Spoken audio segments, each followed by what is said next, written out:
Jednog jutra Zeko Luli otkrio je da su sve njegove mrkve nestale. Hoćete li mu pomoći pronaći tko je uzeo mrkve?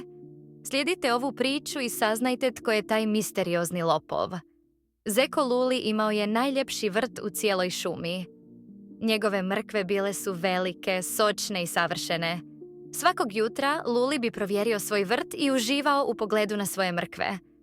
Ali jednog jutra, kada je došao u vrt, nešto je bilo jako čudno. Sve mrkve su nestale. Luli je bio šokiran.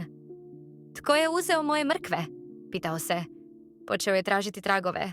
Prvo je vidio male otiske šapa. Možda je to mačić Miki, pomislio je Luli. Otišao je do Mikija koji je spavao na suncu.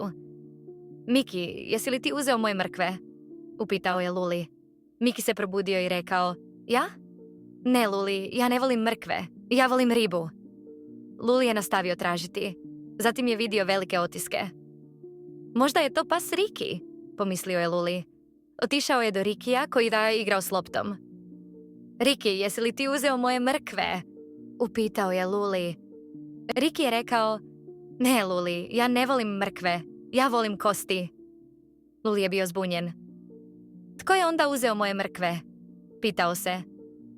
Tada je vidio krupne otiske. Možda je to medvjedić Bono, pomislio je Luli. Otišao je do Bonovog doma, ali Bono nije bio tamo. Luli je čuo neko šuštenje iza drveta. Kada je došao bliže, ugledao je Bonoa kako jede mrkve. Bono, jesi li ti uzeo moje mrkve? Upitao je Luli. Bono se posramio i rekao, oprosti Luli, bio sam gladan. Možeš li mi dati jednu mrkvu? Luli se nasmiješio i rekao, naravno Bono, ali sljedeći put samo me zamoli. Bono je bio jako zahvalan. Hvala ti Luli. Naučio sam da je bolje zamoliti nego uzeti bez pitanja.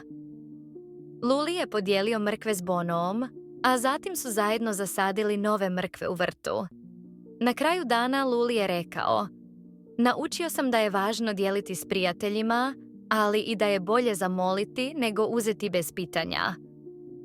Od tog dana, Luli i Bono postali su najbolji prijatelji, a Lulijev vrt je bio pun mrkvi i radosti.